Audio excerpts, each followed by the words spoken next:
Welcome to Entirely Geek. The episode consists of robotic baristas, internet privacy, and April Fools. How you doing, Dan? Doing pretty good, man. It's been a long time. It has, and thank you for all those that are watching. I mean, probably Brian. It'll be an interesting show just for you, Brian.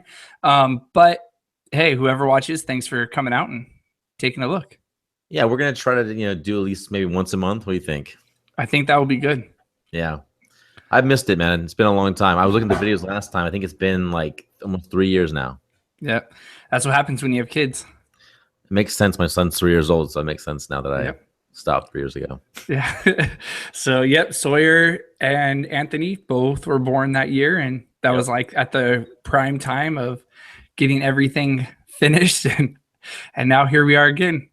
Yep, most definitely. So you've had another kid, I've had another kid, and now we think it's time to actually do it. That's all I can say. So, all right, well, jumping into our first story is brought by BBC.com, and it is about robotic baristas. And this is actually quite funny to me and kind of interesting at the same time. The thing I see is there is a video on there, but the story is short, as you mentioned earlier before we started. Yeah. But I think of jobs, and I know you talked about Trump a little bit earlier and talking about how we should talk about him. Well, here's a good segue. He is all about bringing in jobs and opening up more jobs in America. But yet we have companies such as this, and I'm going to segue into another company in a moment, but we have companies like this that are creating a robotic industry basically that doesn't really have a human face to baristas. The video talks about how they want to streamline and kind of make it where the dead time of passing the cup down the line is gone, because then they don't have to worry about a human doing it.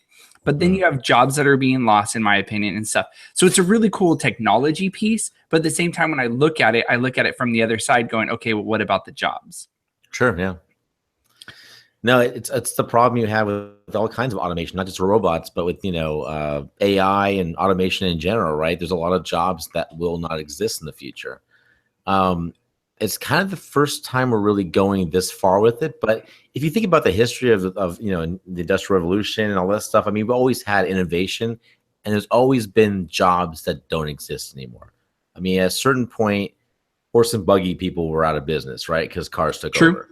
So there's always jobs that are lost, but usually, and that's maybe the first exception, there's usually jobs that are created to kind of support the new industry. Now, I'm not sure what it's gonna mean for menial tasks and jobs that are kind of lower end. What's gonna happen to those jobs? Because that's kind of what they're replacing, right? I mean, they've already looked at, I don't know if you know about McDonald's too. McDonald's is testing automated food service and stuff as well. I mean, there's a very real chance that at some point in the future, we won't have people serving us food or making us drinks. Well, I mean, you think about the cost of what it costs for a fast food worker in America. So average $15 is what they're trying to get to, right? Right. So it makes sense for a lot of the technology to take over, because it's cheaper to have a computer that costs, up front maybe $1,000, but over 3 months it paid for itself. And so you think about those things, the cost outweighs up front the benefit in the end for them. Yeah. No, it's true. And I mean, they're still testing it, but you can see, you see it in all kinds of industries, especially now. I mean, it's not just in the food industry. I was even thinking about the other day, like there probably won't be truck drivers in 10 years. So, I mean, you look at it, so you go that way. So 2 different stories that I have in my mind. One is with one of the beer companies. They actually currently have driverless trucks. There's at least, I think 15, I think they said, in the fleet, but yet the driver's still in there, but he does not have to actually physically do anything until he gets to the delivery spot, and then he goes out and he unloads and loads, and then he moves on. And so it's actually, they've talked about it's been safer, it's been more productive. The driver is more rested by the time he gets to the next spot. So that's pretty cool. The next company that I want to talk about is Amazon. So Amazon, I read a full article, and I didn't even remember to bring it up because it didn't make sense until right now, but a full article about how they are changing their warehouses and how they do. And one of the newer warehouses they opened up, it has probably like almost the entire front line is robotic. But they said we actually increased jobs by doing that, because what they were able to do is speed up the process of everything coming in and out. But then in the middle, they have now more workers to actually certify what everything is being done, and they don't have to have all these little tiny middlemen in the beginning. And so then they also hired then tech people, they also hired engineers, so they actually increased their number of employees. So there is a benefit to that company, you know, bringing in technology, because now they have more jobs available for them. So Right. I don't know. It is, like you said, it's a way of the future. It's going to be an interesting. I'm interested to see how this goes. It'll be in San Francisco, the first one. So I'm interested to see how far it I mean, goes. they're doing this. They're doing it across the board. This is a thing that's happening in every industry. Grocery stores. I mean, I'm sure you heard of the Amazon store, and I think it's in Seattle and San Francisco. Yeah, where it's just automated. You don't have any people checking you out. I mean, I think that's definitely the way we're going. Yeah, it's exciting. I mean, it's especially when it comes to Amazon. You're in that industry, you have a job. Yeah, it's not exciting for you. I get you. Yeah, but I think, you know, that's progress. I mean, unfortunately, that's just the way. Like I said, we've always had that issue where jobs are cut. Usually, there's other jobs that are created typically, and now. Like I said, this may be the first time where we don't have that as much. Like Amazon's a good example of them shifting their workforce to a different job, but at the same time, I don't know if every company will have that or not. You know, if Starbucks is all automated, I mean, where are they going to put those people? Yeah, all those managers, all the baristas, everyone. Yep.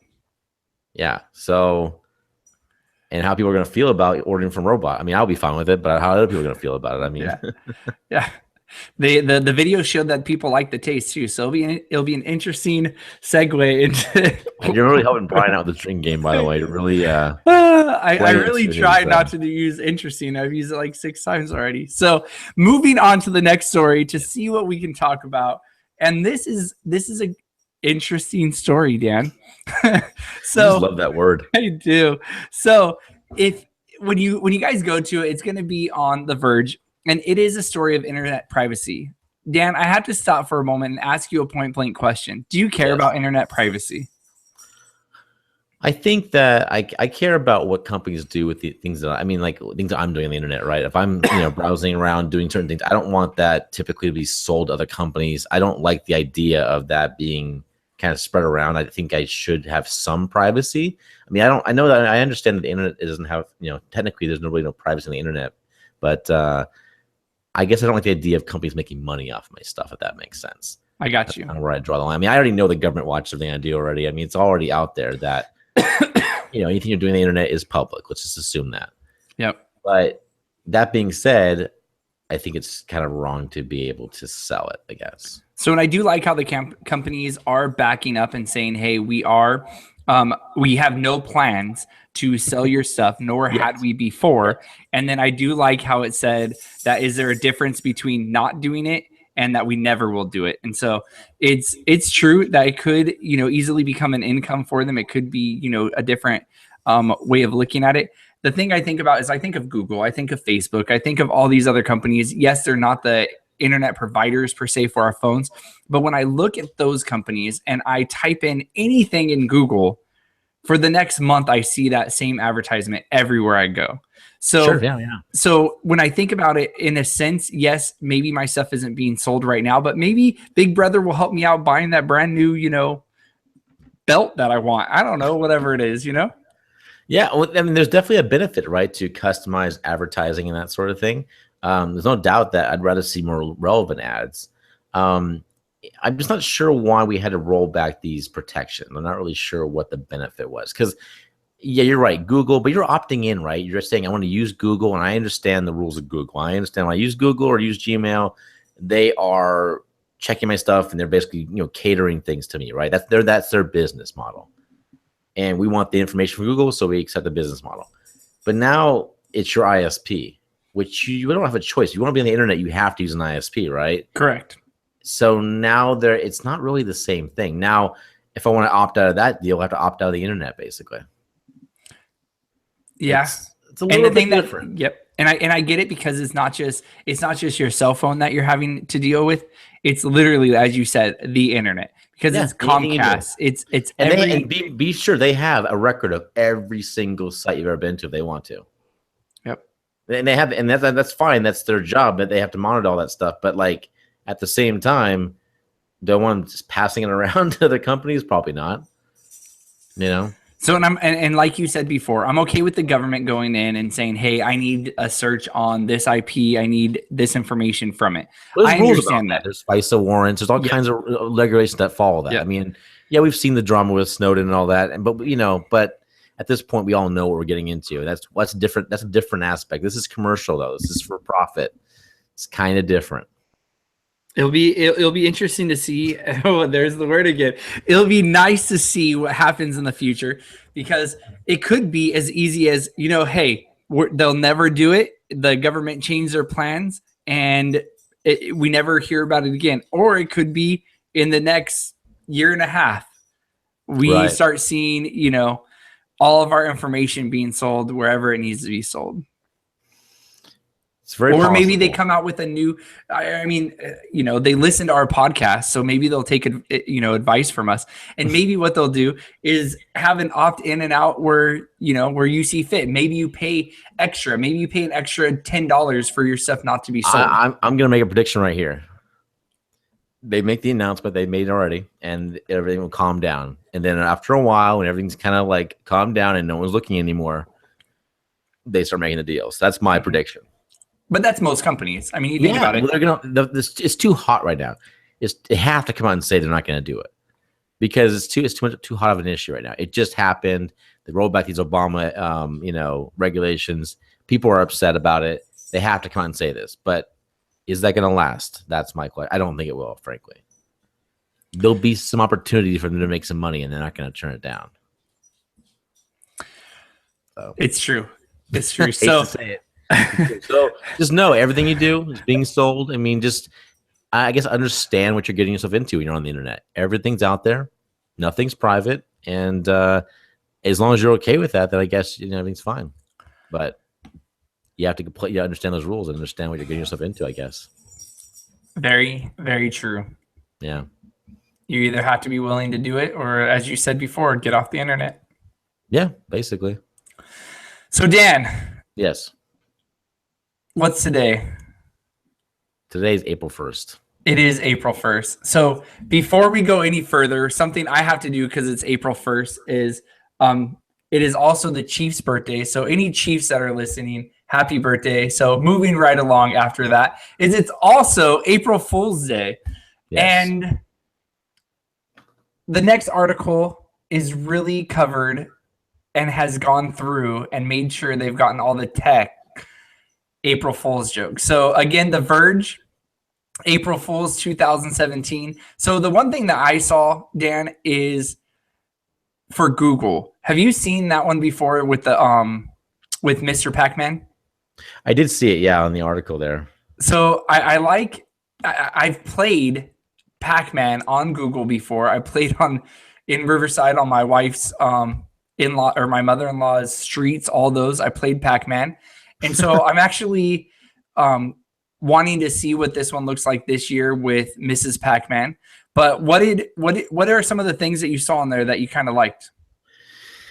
Yeah, the Pac-Man was pretty cool. You can play it on the streets, basically. I thought the Hulu, the HU, I actually saw that on my TV this morning when I turned my TV on, and that was kind of interesting to try and make it seem like they're going to do an abbreviated TV service. And it's really goofy. If you go in there, it's really short clips. And it's actually better than you might think. I know they're pranking us, but in the same way I watched it, I thought, I'm actually kind of entertained by this still. The way they cut it up is actually quite good. But what got me was on my TV. And for a second, even though I knew they were Fool's Day, I'm like, what is this? It looked almost legit for a second. Yeah. And I was like, oh, wait a minute, it's April 1st. But I like that one because it actually got me for a second. I like how their comment on there was they're trying to abbreviate it so that way they could uphold to their standard of attention span. And really, that's what we need to do with this show. We need to have a 8-second show.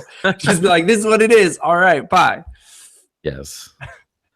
Or maybe that's what people want is they're like, get off the air. No, it's a good commentary on kind of where we're going in society in some ways. Yes. I also like the Reddit this year as well. I mean, Reddit always has good ones. They had the button. I think it was last year. Was it? Remember that, the button? I don't remember it. Where you couldn't like you had to push it, but you couldn't push it too much, or you'd get like you get like certain ranks basically the button. There's a whole social experiment. It was awesome. That's cool. This is another one they're doing basically where it's pixels. You can put colored pixels on the page, and people are already drawing all kinds of obscene pictures and doing all kinds of crazy stuff, obviously. But it's cool to see this social experiment happen with those kind of things, obviously. So those two kind of caught my eye off the list, to be honest. Those are the two that I saw. So one that I'm playing right now, if it'll let me, and I don't know, can you hear video right now? I can't hear your video now. Okay, perfect. So we're not that cool yet. So I'm watching the pet Lexa right now, and it's showing, the video shows the hamster, and the hamster's on a wheel, and it's like, you have about 800 steps, you have about 3,000 steps. Well, I have Alexa, and it makes me laugh because every time I say her name right now, she keeps lighting up trying to figure out what I'm saying. But it was April Fool's, of course. They don't have a pet Lexa for you. Yes, thought that was funny as well. The gerbil's talking to him about the steps and Fitbit and all that. Yeah. That's pretty good. Yeah, that's good stuff. Actually, I saw that this morning when I logged on. That was pretty funny. I do find it funny, by the way, that whenever I have on TV or something like that, someone uses, the Echo, I get my Alexa to answer every time. Yes. So we keep ours in the kitchen, so it's far enough away from our TV so that way we don't hear anything. But since we moved on to Alexa, have you seen the Alexa tap? The tap? Yeah, I have. The portable speaker, right? Yes. Yeah. I did not know that it came out, and I want one really bad now. Really? What's I have to ask. I mean, like, what is the main draw for you? So for me, 360 sound. Or 365 sound, whatever it is. No, 360. So the full range. They're gonna cut you off. They cut you off right there. So 365 is the days in the year, Brian. Brian. Yes. 360 is how. How far? So the my dogs are attacking something. So I liked that. I watched the video on it, and the fact that they had 3 speakers underneath a box and allowed people to hear the Alexa, and then raised it up, and then asked them, what do you think the sound came from? And they were like, oh, it's the Beats pill. And so they're like, actually, no, it's the Alexa tap. And they're like, no way. And then they like hand it to them, and they're literally like going around the way trying to hear this sound in different areas. And that's what I think is awesome, is just how clear and crisp it sounded. No, it's definitely cool. I guess for me, I couldn't figure out why it was cool, because yet you couldn't activate it with your voice. You had to push the button because it's running on battery usually, so it's not really meant to be like in your house like the regular Echo. But I guess if you want a portable speaker, it's a pretty cool portable speaker, and it does connect to the internet and is able to stream music itself without a phone or something. That's kind of cool, I guess. Yep. So with those things in mind, I like it. I like personally. So I've got one main Echo that I bought when I first moved to this new house. And then, of course, I came out with the new not taps, the dots. The dots. And I kind of am bummed that I even bought the full on Echo, honestly, because the dots were great, and they can connect any speaker via Bluetooth, basically. Yeah. Like I've got a dot here in my office. I've got one in my bedroom. I've got the regular Echo in my kitchen. Sweet. But so I've got the whole house pretty much done. I can turn lights off in the other room if I want to right now. So the only thing I wish they would do is just like Sonos does, where if they detect that I moved from one room to the other, that they would play through that. Is it? Yeah, it's supposed to do it now. Sweet. Yeah. I haven't had much problem with going from the bedroom to the kitchen. There's some overlap too. If you're in like the hallway, you can kind of catch both. Yeah. But it will actually pick up correctly, supposedly now. Sweet. And obviously in the office, I have no problem with it at all.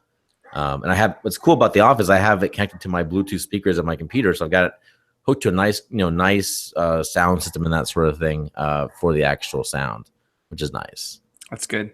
Yeah. So no, it works pretty well. I mean, I think that the Dot is a really good product. I think the Dot really helped push them over the edge to get into more places, being so cheap and everything. Yeah. A lot of people that I know, they're like, oh, I can't afford it. And I'm like, have you checked to see the Dot price? And they're like, oh, I can afford it. I'm like, yeah. Wait, I bought mine on sale when they had it on sale for $39, I think, or whatever. Yeah. That's a great deal. Yeah. So all right. Well, that's the end of our show. Yeah, Dan, thank you for bringing us back and making us live. And for all those people that have choose later on to come out and listen to us, thank you. But for now, that's Entirely Geek, and we'll see you next episode. Thanks, guys.